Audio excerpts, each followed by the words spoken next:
Hello बच्चों, let's read the question. So question says that to a 100 ml of 10 to the power minus 3 normal H2SO4 solution water has been added to make the total volume of 1 liter.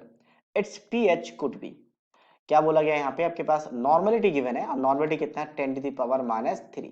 ठीक है, किसका HNO3 का। तो सबसे पहले तो हम molarity निकाल लेंगे।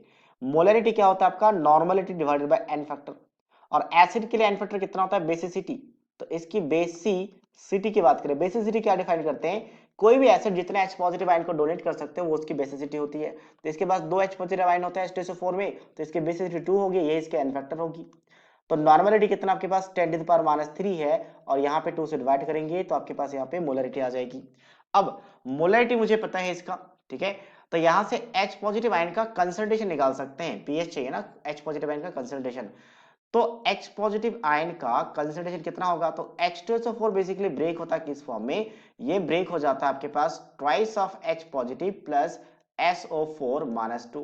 तो इसका अगर मोलरिटी अगर हम m लेंगे इनिशियली तो ये 0 0 होगा, बाद में ये पूरा ब्रेक हो जाता, तो हम चाहे तो रिवर्सिबल की जगह पे इरिवर्सिबल भी ले सकते हैं, क्योंकि ये कंप्लीटली ऑलमोस्ट कंप्लीटली डिसोसिएट हो जाता है।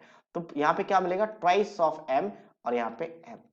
तो मतलब H पॉजिटिव आयन का कंसंट्रेशन कितना होगा इसमें, H पॉजिटिव आयन का कंसंट्रेशन हो जाएगा 10 पे पावर माइनस 3/2 into 2, यानी जितना इसका मोलरिटी है उसका डबल। तो यानी कि नॉर्मलिटी ही वैल्यू आ गई, 10 पे पावर माइनस 3 आ गई। अब ये तो कंसंट्रेशन है, और साथ साथ में इसका वॉल्यूम कितना गिवन है, वॉल्यूम आपका 10 ml इनिशियल वॉल्यूम। अब इसमें हमने क्या किया है, added solution water has been added to make its total volume of 1 litre. हमने वॉल्यूम ऐड किया ताकि टोटल वॉल्यूम कितना बन जाए, 1 लीटर बन जाए। तो हमें क्या बताना है, पीएच बताना है इसका। सो क्या मतलब है इसका कि आपके पास H2SO4 का जो सॉल्यूशन है, H2SO4 का जो सॉल्यूशन है, इस सॉल्यूशन में इनिशियली H पॉजिटिव का कंसंट्रेशन हमें पता चल चुका है, जो कि 10 पावर माइनस 3 है, और वॉल्यूम कितना आपके पास यहाँ पे 10 ml है।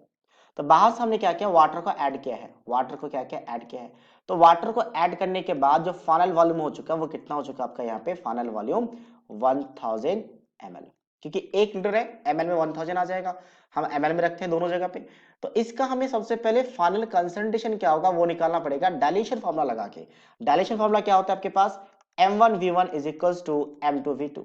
ठीक है, ये लगा लेते हैं। तो m1 कितना निकाला हम लोगों ने 10 पर माइनस 3। अब H पॉजिटिव का ही लगाते हैं, H2SO4 का नहीं लगा रहे हैं हम, H पॉजिटिव का वॉल्यूम कितना 10 इज इक्वल्स टू m2 हमें निकालना है फाइनल सॉल्यूशन में आपका H पॉजिटिव का कंसंट्रेशन, और वॉल्यूम यहाँ पे 1000। तो एक जीरो यहाँ पे कैंसिल आउट हो जाएगा। तो अगर m2 की बात करेंगे, यानी कि final concentration of H positive ion, ये कितना हो जाएगा 10 टू द पावर माइनस 3, और 100 से डिवाइड हो जाएगा, तो ये बन जाएगा 10 टू द पावर माइनस 5। तो यहां से pH क्या आ जाएगा, pH की बात करें तो pH 5 आ जाएगा। तो यहां से pH 5 है तो pH क्या होता है आपके पास 14 माइनस ऑफ pH। तो pH 5 है तो 14 माइनस 5 कितना आ जाएगा 9 आ जाएगा। That means option C is the right answer of this question. So I hope you understood it well. All the best.